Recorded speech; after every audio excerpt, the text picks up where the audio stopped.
tadi, artinya harus ada cross check ulang terhadap berita-berita yang sampai ke kita, dan harus ada sebuah kuriositas gitu ya, rasa ingin tahu gitu ya.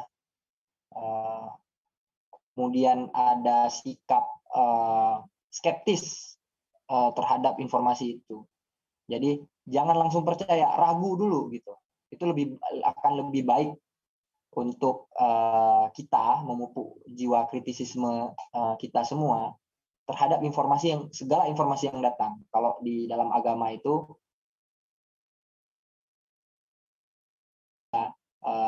datang kabar kepadamu, maka periksa dulu gitu informasi itu. Apakah informasi itu benar atau salah? Seperti itu. Selama proses pemeriksaannya tidak meyakinkan, sebaiknya jangan dulu memutuskan atau menilai seperti itu ya. Jadi pupuk jiwa kritisisme, rasa kritisisme kita terhadap segala informasi. Jadi ragu saja dulu, tidak apa-apa.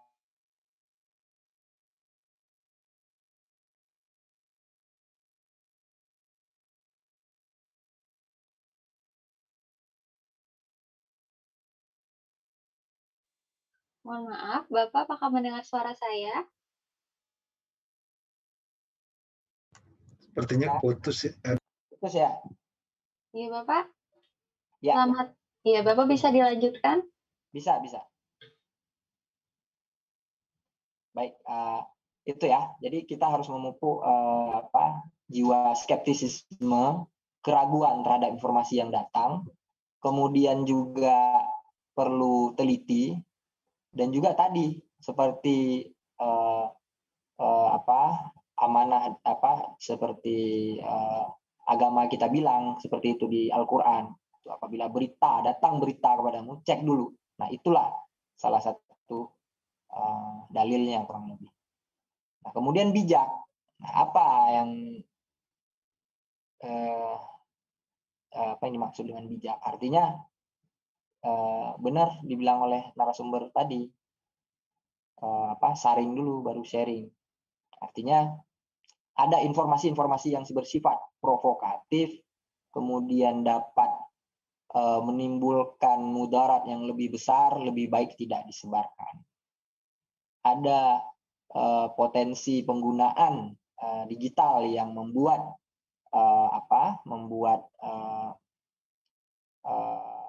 mudarat, artinya kita bikin status, kemudian kita men-share video-video yang kemudian akan membawa mudarat walaupun sedikit gitu ya, karena kita tidak bisa mengukur seperti itu bagaimana dampaknya akan menjadi besar terhadap hal-hal yang kecil dan sedikit tadi itu. Karena di ruang digital, segala sesuatu yang kecil itu bisa menjadi sesuatu yang super besar. Selama itu memiliki satu momentum yang tepat dan juga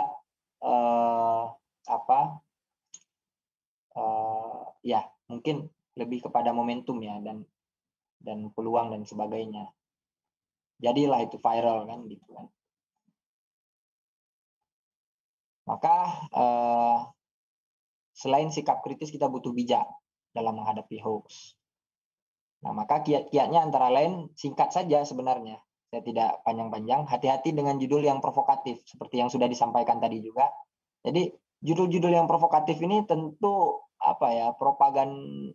propagandis ya, bersifat propagandis dan bersifat mempengaruhi mental dan emosi kita gitu ya. Jadi bagaimana kita tertarik untuk klik gitu ya, untuk kita buka videonya gitu kan. Kayak judul-judulnya podcast Deddy Corbuzier misalnya gitu kan. Atau podcastnya Atta Halilintar seperti itu kan. Podcast channel YouTube-nya Atta Halilintar seperti itu. Jadi judul-judulnya itu provokatif, tapi bukan berarti itu hoax. Tapi hati-hati, kebanyakan hoax ini judulnya juga provokatif. Dan isi beritanya juga kebanyakan provokatif, sepotong-sepotong, dan dia membahas hal-hal yang sifatnya berat, yang kita tidak paham, tapi dikemas dengan bahasa yang seakan-akan ilmiah seperti itu, tapi dijelaskan dengan sangat ringkas. Nah, maka kita sebagai awam yang tidak memahami bidangnya atau konteks daripada masalahnya, langsung percaya. Jadi jatuhnya kita sebagai korban daripada berita hoax itu tadi, yang singkat-singkat, yang provokatif, tapi membahas hal-hal yang berat seperti itu ya. Nah, ini berbahaya sekali gitu. Karena ya selain anfaedah juga buat emosi situasi juga, malah menyulut permusuhan, konflik, dan juga menghambat segala macam masalah-masalah lainnya, baik itu misalnya jadi orang jadi nggak percaya virus, jadi vaksinasinya rendah, kemudian orang nggak mau pakai masker karena nggak percaya corona, jadinya corona jadi naik, rumah sakit penuh dan sebagainya. Itulah efek domino ya daripada hal tersebut. Jadi saya lanjutkan ya. Kemudian cermati alamat situs penyedia berita. Seperti itu sudah juga disampaikan tadi. Nah, memang ini agak sulit ya bagi kalangan yang sudah mohon maaf ya, mungkin tidak semua, tapi sepengalaman saya dan juga mungkin butuh didukung oleh data ya. Itu kebanyakan kalangan lansia gitu ya. Bapak-bapak, ibu-ibu ini kadang kan sering share ya berita-berita yang bukan hoax sih, sebenarnya banyak berita-berita seputar agama, kesehatan gitu kan, orang tua, lansia. Tapi terkadang ada juga berita-berita tentang PKI, kemudian hoax, kemudian Cina dan sebagainya yang sebenarnya kurang berfaedah juga untuk kalangan mereka seperti itu. Apalagi di saat-saat pandemi seperti ini yang membutuhkan rasa kemanusiaan dan rasa solidaritas yang cukup tinggi dan saling percaya begitu. Mohon maaf Bapak, waktunya tinggal 5 menit lagi. Oh ya, baik. 5 menit lagi. Nah, kemudian melakukan fast check ya. Melakukan fact check gitu ya. Jadi cek faktanya gitu. Nah, jadi ada 3 hal ya, ada fakta, ada berita, ada berita, ada fakta dan realitas gitu.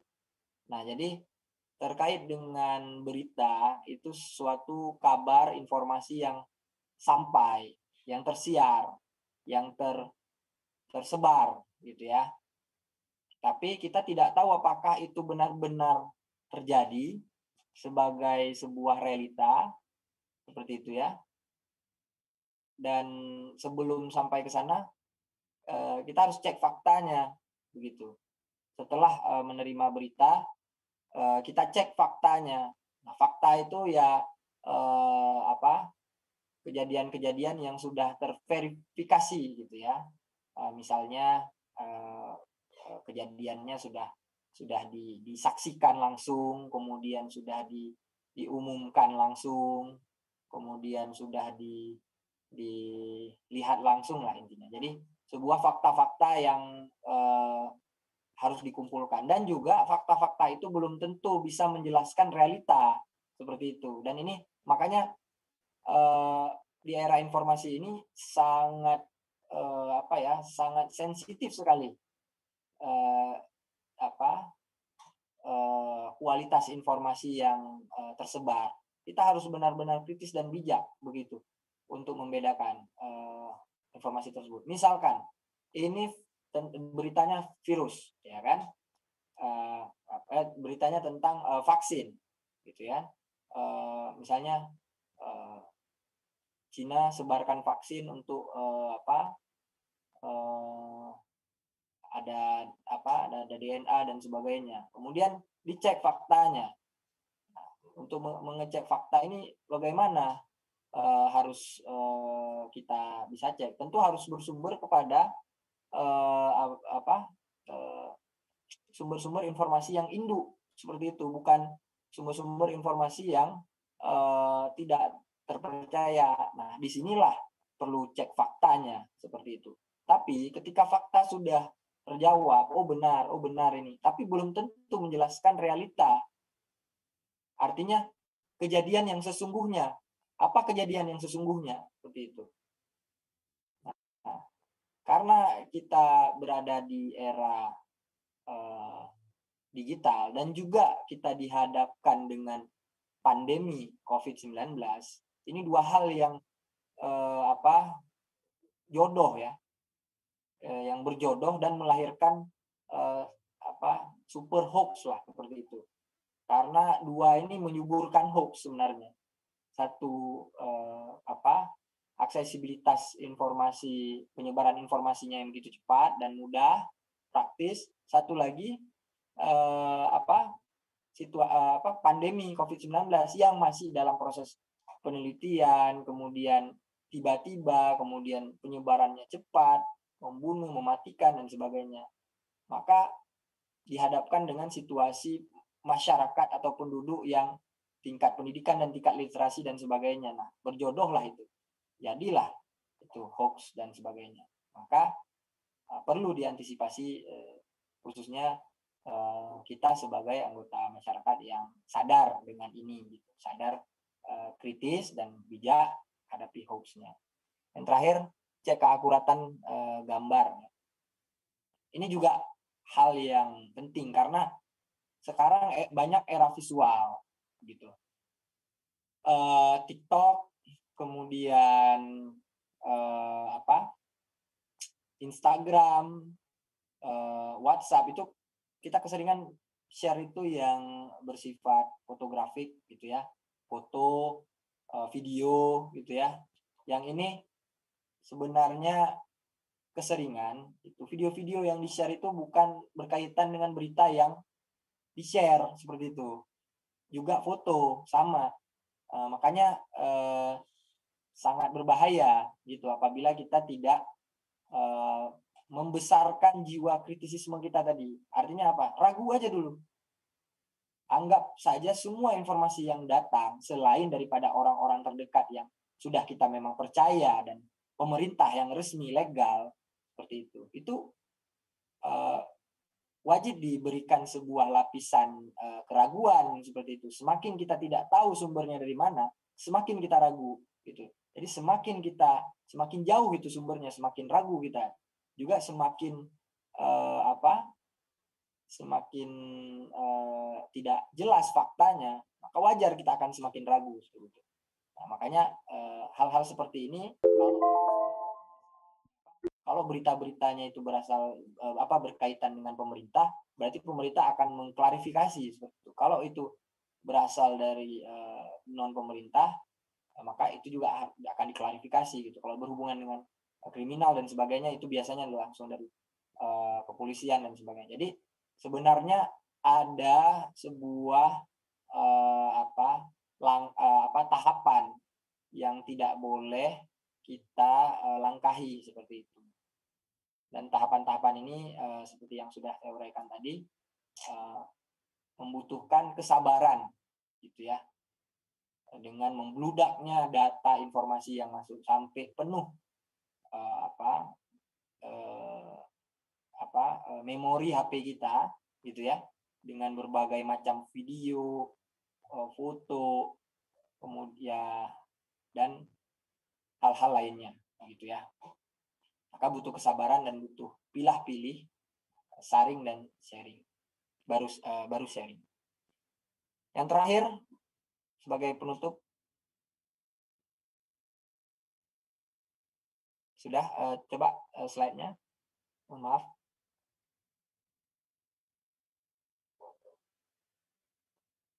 Ya, sudah habis ya.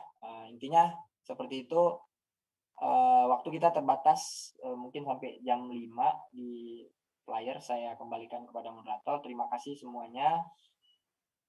Billahi taufiq wal hidayah. Wassalamualaikum warahmatullahi wabarakatuh. Waalaikumsalam warahmatullahi wabarakatuh. Terima kasih kepada Bapak Sureza atas pemaparan materinya. Tadi banyak sekali nih informasi-informasi. Tadi juga ada pesan bahwa hati-hati dengan judul yang provokatif atau yang sekarang biasa disebutnya clickbait nih Pak, informasinya. Jadi mungkin nanti rekan-rekan peserta bisa lebih berhati-hati lagi ketika melihat judul-judul dan lebih tahu lagi mana yang hoax, mana yang tidak ya Pak. Ya. Ya, baik terima kasih. Kita lanjut ke sesi berikutnya yaitu sesi tanya jawab. Ternyata kalau dilihat dari kolom chat sudah banyak sekali nih rekan-rekan peserta yang sudah bertanya. Namun panitia sudah memilih 4 pertanyaan terbaik yang akan bisa bertanya langsung kepada narasumber kita sore ini. Untuk penanya yang pertama yaitu Karina Astria yang akan bertanya langsung kepada Bapak Mas Rizal. Untuk Karina dipersilakan untuk menyalakan kamera dan mikrofonnya. Selamat sore, Karina. Apakah mendengar suara saya? Baik, Karina bisa dinyalakan kamera dan mikrofonnya.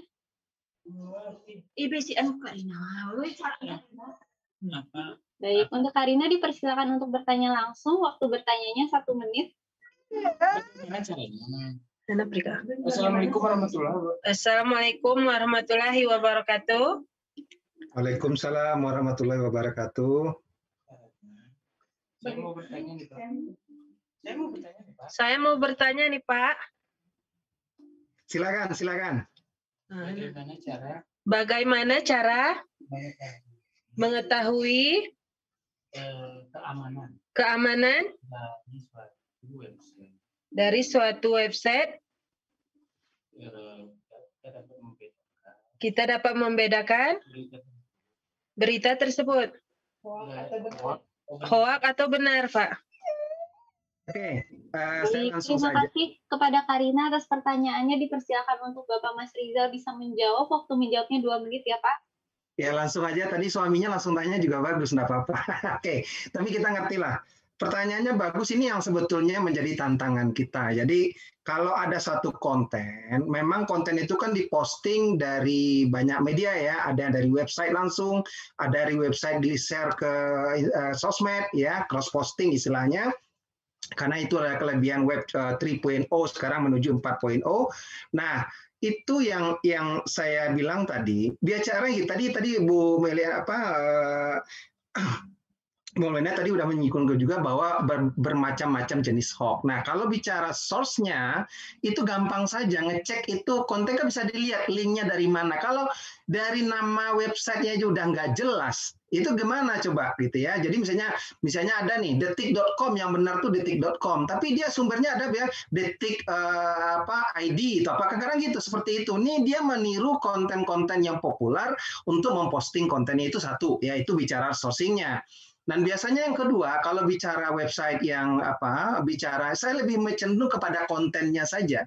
Gampang sekali sekarang kita bisa fact check banyak sekali. Tadi di Jakarta ada Jalahok, di Jawa Barat juga ada, di Kominfo juga ada, di media juga ada bahwa ini fact atau bukan. Tinggal kita ketik aja informasinya, tinggal di googling, insya Allah ketemu. Saya berpengalaman sama sekali setiap data apapun ya, saya insya Allah belum pernah yang ragu untuk menyatakan itu hoax atau bukan. Jadi nggak usah khawatir. Jadi gini aja deh, kalau menemukan sesuatu, kalau kita nggak penting ya udah abaikan saja. Itu tip dari saya. Kalau kita nggak mau repot gitu, tinggal hapus, udah selesai. Itu yang paling mudah levelnya. Tapi kalau memang kita mau proaktif, ya mau berusaha, karena memang tadi ya effortnya seperti itu. Kita bisa ngecek websitenya, bisa dilihat websitenya, atau kita lihat sebetulnya kalau mau detail lagi sourcing ini dia posting di mana, itu nggak usah lah, saya nggak, itu levelnya udah terlalu agak advance. Tapi paling tidak kita bisa lihat secara umum ini kontennya. Nah kalau bicara media, nih katakanlah dia berdasar dari media online, itu gampang aja Bu, lihat aja di bawah itu medianya udah terverifikasi atau minimal ada redaksinya nggak yang memang terdaftar gitu. Itu biasanya paling mudah juga. Biasanya kalau media-media itu ada bagian redaksi ya di bawah. Nah itu bisa minimal kita membantu. Tapi kalaupun mereka itu ada, maaf sekali lagi, kita cek juga kontennya. Jadi itu tahap filter pertama. Tapi yang kedua penting lagi, karena saya banyak juga media-media yang sebetulnya ada juga redaksinya, katakanlah demikian, tetapi juga tetap ada konten hoax. Jadi nggak jaminan juga sekali lagi. Jadi inti saya, pertama, coba tadi seperti yang dijelaskan juga oleh Bu Mulyana dan narasumber yang lainnya, dan kita kalau tidak, nih maaf aja, kalau nggak ya udah delete aja, hapus saja. Atau tadi saya bilang, kalau misalnya di WA group atau apa, ya udah diam saja. Kalau memang kita tidak ini, nggak usah kita ikut nge-share, nggak usah ikut ini. Itu kalau memang di level yang paling rendah lah istilahnya. Jadi itu aja menurut saya. Jadi sekali lagi, tadi sudah dijelaskan hoax ini musuh kita bersama. Tadi barusan saya sambil webinar, kita ngecek juga di Detik, ini lagi ramai di Detik, bahwa udah terbukti ada korban orang tuanya meninggal gara-gara hoax yang disebarkan oleh Dr. Luis, yang lagi ramai itu. Dan saya juga yakin bukan hanya 1-2 orang yang menjadi korban. Ya, inilah. Dan terakhir tadi saya juga baca berita Joe Biden dari Amerika. Jadi hoax ini bukan hanya di Indonesia, di seluruh dunia menjadi musuh masyarakat dunia. Jadi bukan hanya di Indonesia hoax ini. Jadi di Amerika kejadian, di Eropa kejadian. Cuman yang Indonesia termasuk yang paling parah. Di India juga sama. Bahkan kemarin lagi viral ya, ada sebaran tentang dari sosial media. Kalau di Amerika korban COVID-19-nya karena pengabaian. Kalau di India itu katanya lebih banyak karena masalah keyakinan atau keagamaan. Kalau di Indonesia maaf katanya ketiga-tiganya. Udah kita hoaxnya di cover atau dengan berjubah agama, maaf saya Muslim ya, tapi saya sangat concern, sangat tidak suka banyak tadi tokoh agama yang menggunakan label agama untuk pembenaran hoaxnya. Sudah banyak ulama kita jadi korban. Ya, jadi jangan sampai kita tambah lagi.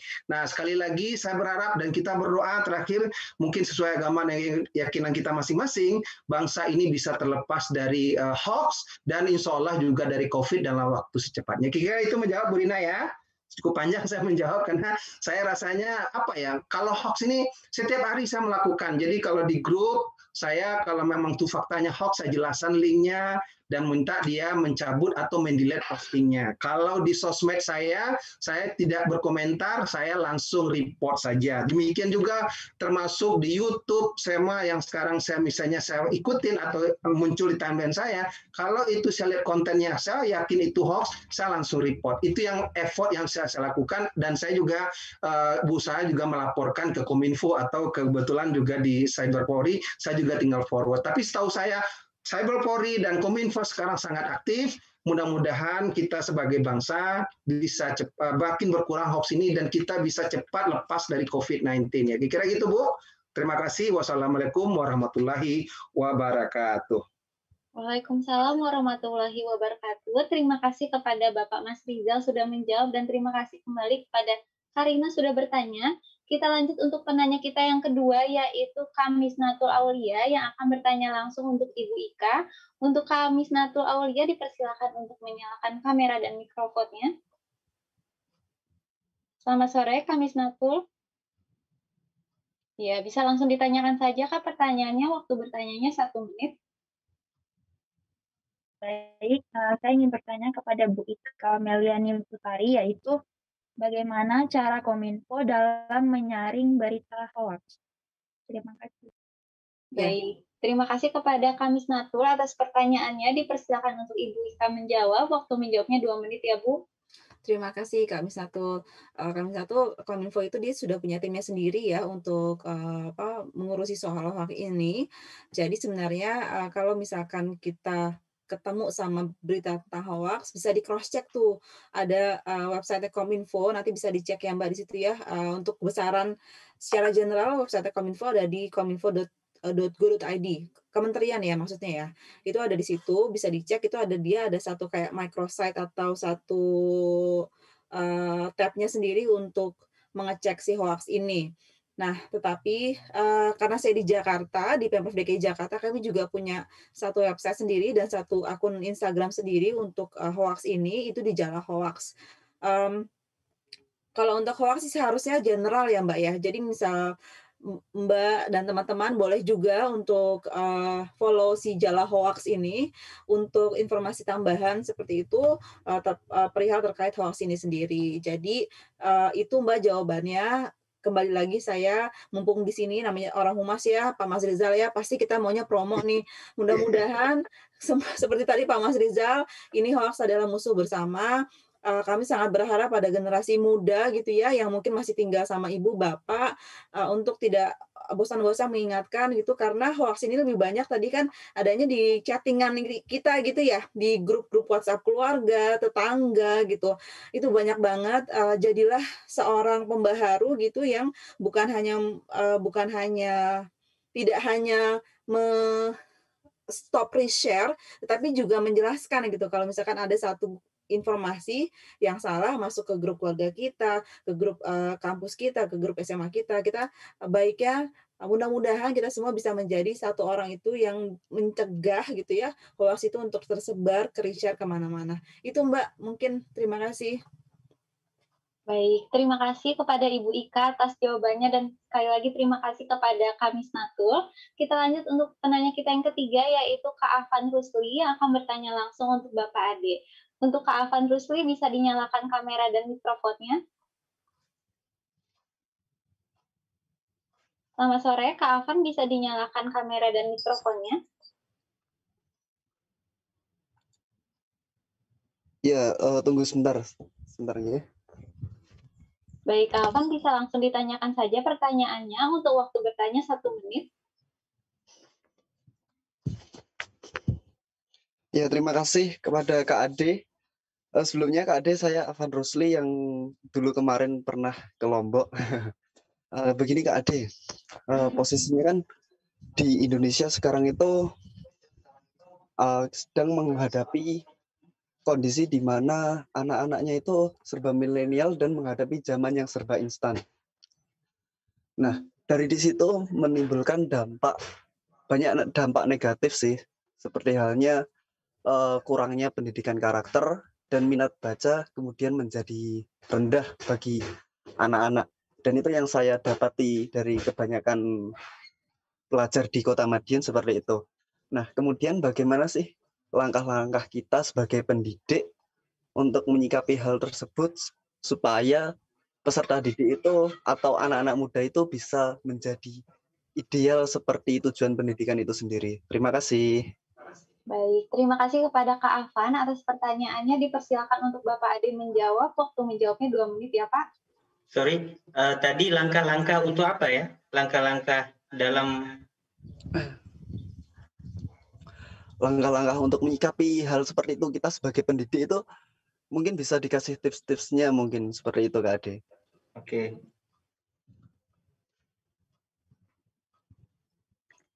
bismillah.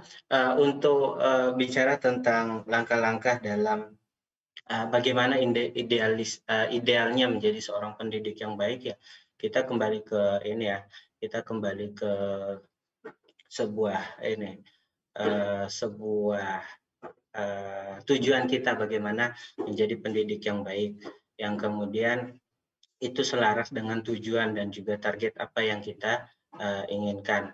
Nah, yang paling real adalah bagaimana ketika kita di sebuah masyarakat itu kita harusnya memahami bagaimana pola dan juga budaya masyarakat itu sendiri, terus yang kemudian bagaimana kita mengenal anak-anak itu sendiri dan juga bagaimana kita menanamkan nilai itu sendiri ke anak-anaknya.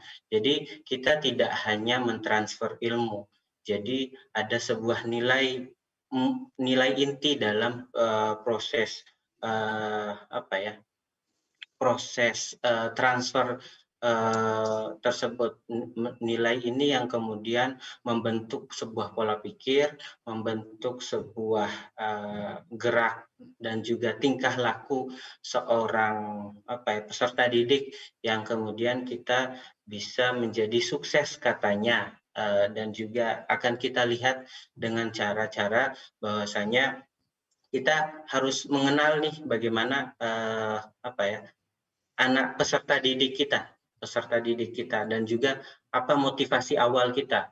Jadi kita tidak hanya mengajar nih, kita tidak hanya mentransfer ilmu atau mentransfer nilai, tapi kita harus ingat tujuan awal kita mendidik. Kita harus punya tujuan juga dalam rangka mempersiapkan generasi-generasi setelah kita, karena kita udah paham ya tentang jargon seorang anak muda sekarang adalah pemimpin masa depan.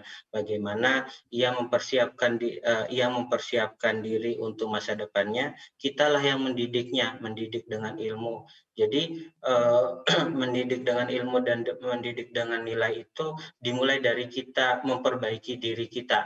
Nah, ketika kita menarik benang merah bagaimana hubungannya literasi digital sekarang itu, bagaimana poin-poin terakhir tadi yang saya ungkapkan, bagaimana peran orang tua, peran guru itu kemudian memberikan sebuah treatment, memberikan sebuah praktek dan juga mengawasi mereka dalam proses pembelajaran mereka.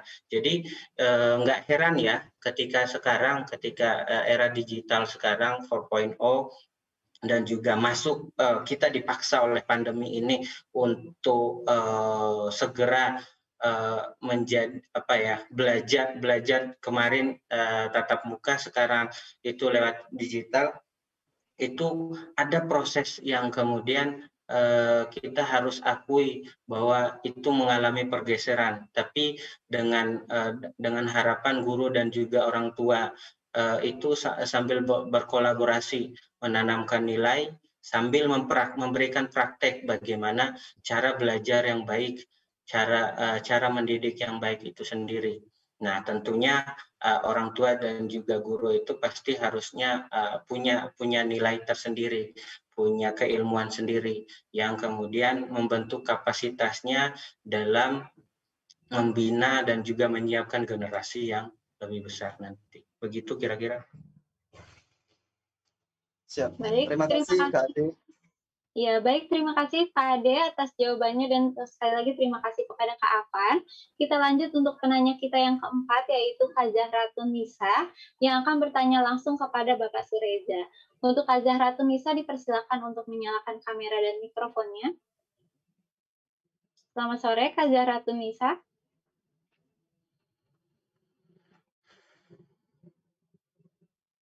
Untuk Kak Zahratun bisa dinyalakan kamera dan mikrofonnya.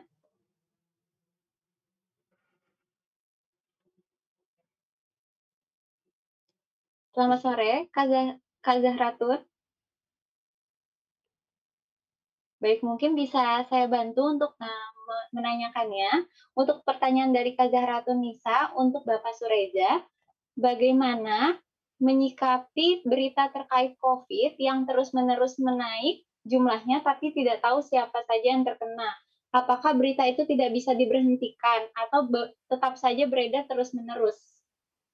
Mungkin itu saja Pak pertanyaan ini seputar COVID nih Pak. Berita yang terus-menerus naik. Iya. Tidak bisa diberhentikan. Ya, karena mungkin untuk Kak Zahratun ini bertanya karena tidak tahu nih orang-orang yang terkenanya itu siapa saja. Bisa diberhentikan atau tidak nih Pak untuk jumlah-jumlahnya? Jumlah berita-beritanya. Ya, kalau mungkin saya menangkapnya pertanyaannya itu berita-berita yang hoax ya. Kalau berita-berita hoax ya mungkin sudah ada Kominfo seperti itu. Tapi perlu dicermati bahwasanya ya kita menerima informasi dari berbagai saluran gitu. Kita punya puluhan aplikasi mungkin di ini kita di HP. Mungkin maaf saya potong, mungkin sebelum terlalu jauh pertanyaannya saya rasa bukan itu ya. Jadi ya mungkin langsung aja penanyanya. Yang saya yakin pertanyaannya bukan itu yang dia maksudkan. Mungkin nggak kita bisa memberhentikan berita informasi tentang jumlah korban, jumlah yang kena kasus positif yang saya tangkap ya, mohon maaf. Mungkin langsung penanya aja. Ya. Karena nanti takut setelah sensi ya. Coba silakan kalau ada pertanyaannya gitu saya lihat. Ya, makasih Bang. Ya biar nggak misleading aja. Ya. Assalamualaikum warahmatullahi wabarakatuh. Saya ingin bertanya, kenapa sih Indonesia itu tidak bisa membatasi tentang berita hoax, apalagi kan tentang berita COVID nih. Kita tahu kalau berita COVID itu banyak sekali ya, misalnya jumlahnya itu naik beberapa puluh ribu gitu, tapi kita tuh nggak tahu sih secara validnya itu kita nggak tahu namanya itu siapa.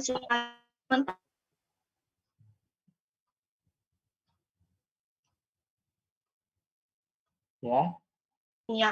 Kita tuh nggak diberitahu namanya itu siapa. Kita juga bagaimana sih sikapi itu kan berita seperti itu penyelesaian atau sih. Baik.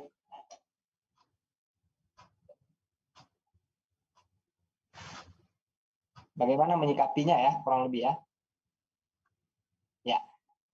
Yang pertama memang untuk nama pasien COVID itu memang setahu saya itu sengaja tidak disebarkan itu karena memang di awal-awal COVID itu masalahnya banyak gitu ya, mulai dari diskriminasi dan sebagainya tentang pasien COVID dan juga mungkin ada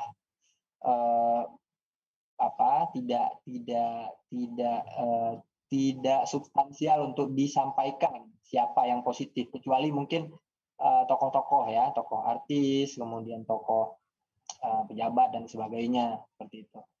Adapun memang bagaimana kita menyikapi kasus yang melonjak itu banyak sikapnya. Yang pertama ya yang paling dasar dan urgen itu adalah kita harus lebih waspada tentunya. Itu yang harus ditekankan dengan melonjaknya kasus. Jangan berarti kita mencari celah untuk kemudian atau mencari pembenaran bahwasanya kasusnya naik ini karena tesnya meningkat, kemudian karena mungkin kalau berkaitan dengan wabah pandemi yang sudah menjadi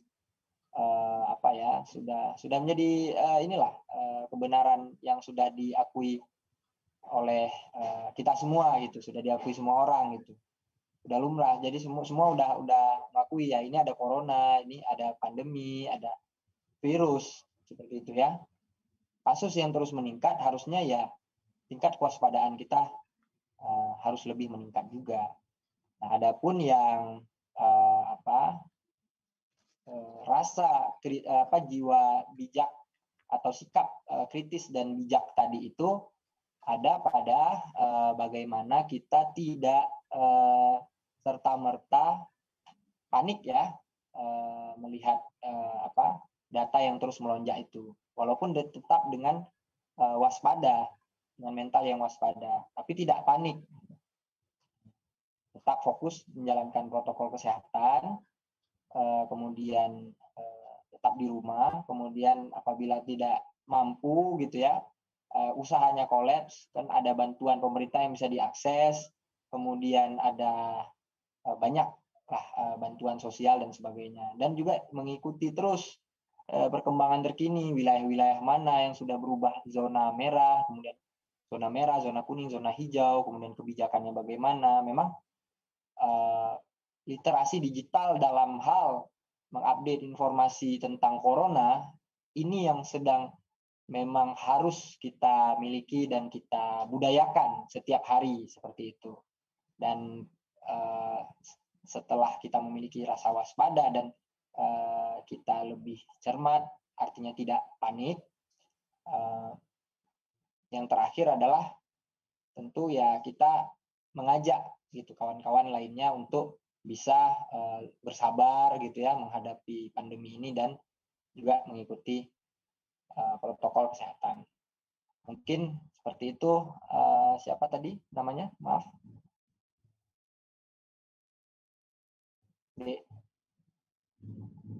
Zahra Tunisa. Ya, Zahra Tunisa. Gitu Zahra. Baik, terima kasih kepada Bapak Sureza atas jawabannya dan terima kasih kepada Kak Zahra Tunisa sudah bertanya. Sekali lagi selamat kepada 4 penanya yang bisa bertanya langsung kepada narasumber-narasumber kita yang keren-keren hari ini. Sudah selesai juga nih sesi tanya jawab, tapi terima kasih kepada seluruh peserta yang sudah bertanya melalui kolom chat. Ini sangat antusias sekali. Untuk yang sudah bertanya dipersilakan untuk menyalakan kamera terlebih dahulu karena sebentar lagi kita akan mengumumkan nih 6 orang beruntung yang bisa mendapatkan voucher Imani hari ini. Baik, tadi kita di awal sudah berbincang sedikit dengan key opinion leader kita hari ini, yaitu Kak Tomris. Sekarang kita mau menyapa lagi nih. Selamat sore Kak Tomris. Halo sore Astrid. Bagaimana Kak? Masih semangat ya Kak? Harus dong. Jadi Iya, kita harus tetap semangat. Pokoknya intinya dari awal sampai akhir ketika kita di forum, usahakan tetap fokus semangat ya untuk menyerap ilmu-ilmu dari para narasumber. Apalagi nih, seperti yang saya bilang di awal tadi, narasumbernya itu keren-keren banget, Astrid ya. betul Kalau banget kemudian Kak. saya review nih, Pak Mas Rizal. Ini ada 3 kata buat Pak Mas Rizal. Tidak pelit ilmu. Yang Wah, disampaikan betul banget, benar-benar betul. yakin banget ya, dan benar-benar bagus banget cara presentasinya. Terus kemudian ilmu-ilmu yang disampaikan juga benar-benar sangat menarik, dan akan saya highlight lagi ya buat teman-teman semua, buat saya juga gitu ya. Intinya adalah kalau kita nemu ya informasi atau kemudian link yang ada hate speech mungkin ya, ujaran kebencian atau hoax gitu, udah nggak usah ikutan komen karena malah bikin kemudian nanti semakin ngetop akunnya gitu kan, up terus gitu, tapi langsung report aja gitu. Terus Betul banget. benar banget bahwa kemudian memang setiap orang itu adalah guru dari 3 narasumber lain, seperti dari Bu Ika gitu. Akhirnya, jujur nih, saya aja baru dengar loh istilah quintillion. Nah, dan tadi googling ternyata nolnya ada 18 gitu. Terus kemudian tadi dari Pak Ade dan Pak Sureja kita juga belajar bagaimana kondisi pendidikan di Indonesia, dan tadi yang terbaru Bang Sureza ya itu mengatakan bahwa yang namanya hoax tentang kesehatan itu ngeri banget gitu.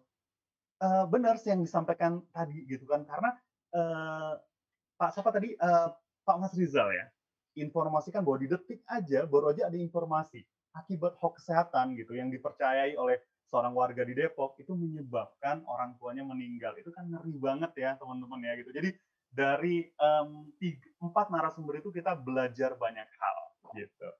Astrid. Wah, menarik banget nih Kak. Udah dikasih penjelasan lebih nih mengenai tadi penjelasan-penjelasan narasumber kita hari ini. Hari ini kalau di-highlight banyak sekali nih Kak pembahasan mengenai hoax. Nah, kalau Yes. Kakak sendiri, Kakak presenter nih, pasti kan sudah biasa nih, tahu-tahu berita pasti banyak banget. Nah, kalau menurut Kakak bagaimana caranya menyikapi hoax dan membedakan nih Kak, mana yang hoax, mana yang bukan? Oke, tadi udah banyak disampaikan ya Astrid ya. Intinya adalah kalau menurut saya gitu, kita memang benar-benar harus waspada dengan yang namanya hoax gitu ya, karena ini informasi yang menyesatkan dan sangat berbahaya. Nah, kalau kemudian ditanya caranya udah jelas. Pokoknya kita itu rumusnya gampang banget. Saring sebelum sharing gitu ya. Nah, cara menyaringnya gimana? Ya tadi itu, kadang-kadang detik, terus kemudian harusnya .com, ini cuma umpamanya ada i-nya 2 detik gitu, atau kemudian hal lain. Terus kemudian kalau ada informasi-informasi yang seperti tadi disampaikan oleh Bu Ika umpamanya, ini kayaknya judulnya bombastis banget dan sebagainya. Dan kemudian tadi disampaikan juga oleh Pak Sureza gitu. Kita memang harus ada sisi skeptis terhadap berita, jangan langsung percaya. Itu sih salah satu yang kemudian bisa kita lakukan untuk menangkal hoax. Jadi nggak ada lagi tuh kita di grup ya, pengennya itu kemudian share di grup biar hits gitu di grup WA, atau kemudian share di Instastory semua hal yang terkait dengan hal-hal yang kadang-kadang itu belum tentu kebenarannya gitu. Setuju dengan Bu Ika bahwa kita harus menjadi pembeda sih gitu. Jadi better kita infokan hal-hal yang baik. Yang pertama ya hoax ya. Saya juga pengen menanggapin ini bagian dari khas saya adalah Tomris Note ini. Jadi catatan saya terkait dengan webinar kita sore ini, yang pertama tadi itu waspada hoax harus banget. Kemudian yang kedua, jarimu adalah harimaumu, bener banget ya teman-teman ya, saudara-saudaraku di Aceh dan sekitarnya, karena pertama gini, di kita itu kan kadang-kadang masyarakat Indonesia ya, kenapa kemudian dibilang paling tidak sopan se-Asia Tenggara katanya itu. Kita tuh punya fanatisme gitu. Kadang hal-hal yang terkait dengan kemudian kita disentil itu di sosial media, waduh nyerbu. Kalau kemudian saya lihat di berbagai portal mungkin kalau ada yang antar negara kadang-kadang juga bertikai, antar grup ya kesukaan juga bertikai. Padahal kenapa harus seperti itu gitu? Kadang-kadang belum tentu berguna juga gitu. Tapi kalau kemudian fanatisme itu atau kemudian maksudnya gini, keinginan kita untuk kemudian aktif di sosmed itu digunakan untuk benar, misalnya untuk charity, penggalangan dana memang yang benar ya ini ya gitu, atau kemudian apa gitu yang sifatnya baik, saya setuju banget gitu. Terus kadang-kadang kan memang ya harus diakui ada orang-orang tertentu gitu yang galak banget di dunia maya, tapi padahal pendiam di dunia nyata. Itu kan ajaib ya sebenarnya ya. Hati-hati teman-teman. saya punya pengalaman teman saya sendiri yang kemudian karena padahal dia orangnya baik sebenarnya gitu, tapi kemudian ketika terafiliasi dengan kelompok tertentu atau ngerasa gitu relate dengan kelompok tertentu, akhirnya suka komen-komen yang menurut orang kebanyakan agak aneh ya. Karena kemudian itu menjurus ke tadi ada hate speech ya, ujaran kebencian, ada hoax-nya juga gitu. Dan akhirnya apa? Dia menjadi tidak dipertimbangkan ketika umpamanya ada pemilihan karyawan atau pemilihan, intinya adalah dia langsung dicoret aja, udah nggak masuk dalam kriteria. Itu kan ngeri banget teman-teman. Ya, jadi last but not least, sama-sama sih saya juga masih belajar ya teman-teman. Ayo manfaatkan aset-aset digital kita, terutama sosial media kita untuk kepentingan yang benar.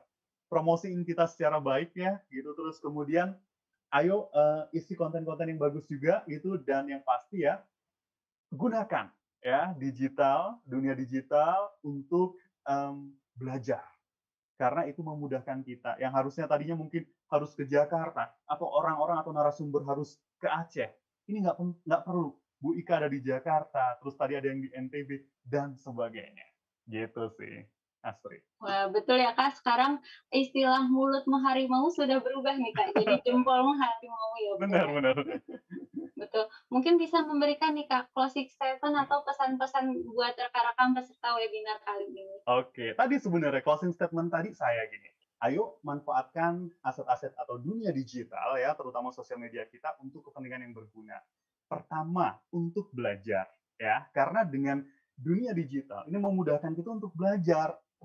Intinya adalah gini, mau nggak mau belajar, mau nggak jadi pinter, mau nggak berkembang gitu. Kalau nggak mau, kalau pengennya mager, tiduran terus, nonton sinetron, ya bye, ya kan? Satu, belajar.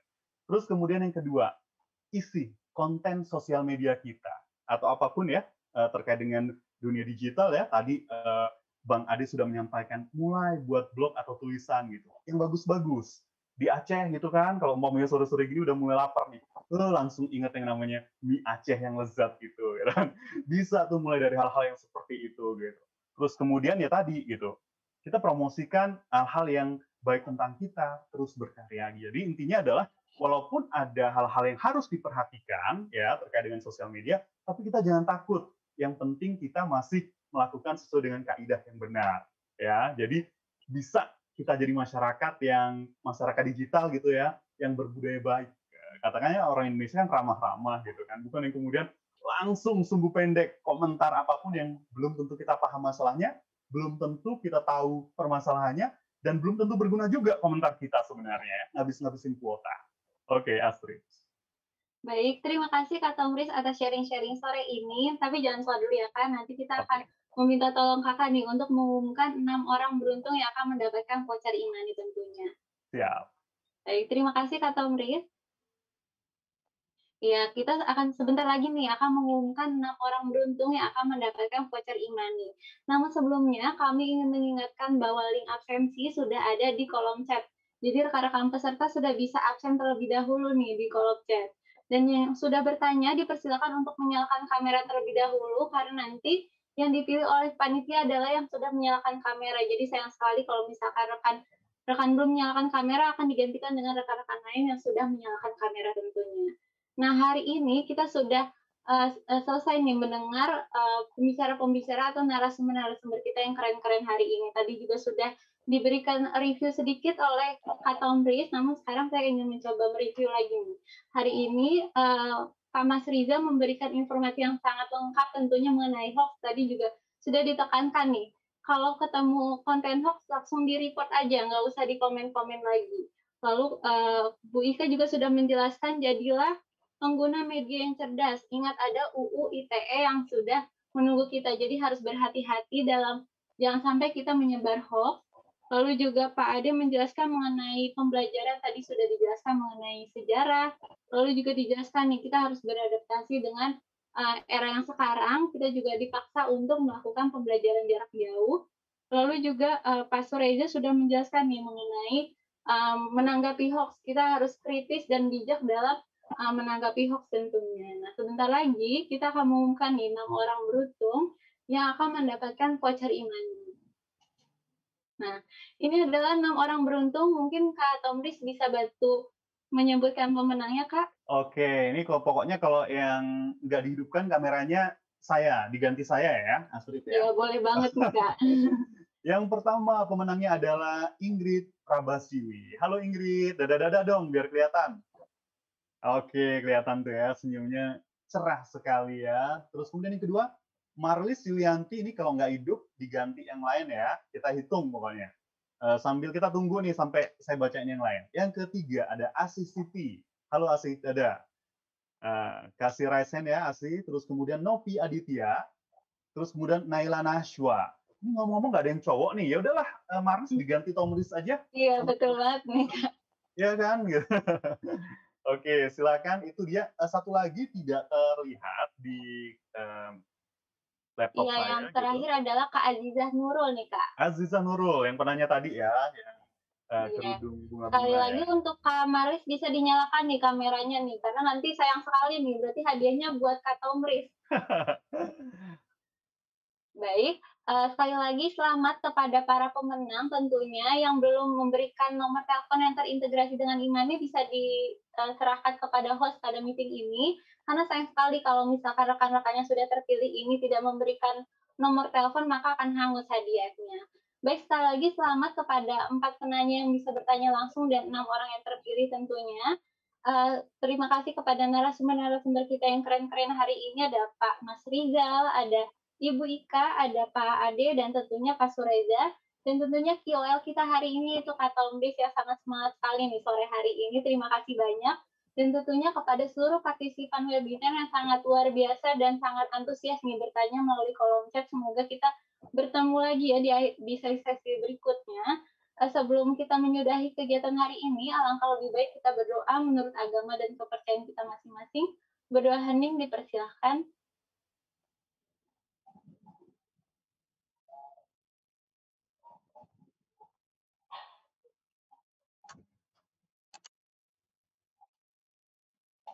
Berdoa hening tidak pernah usai. Sekali lagi terima kasih kepada para narasumber-narasumber kita yang keren-keren hari ini.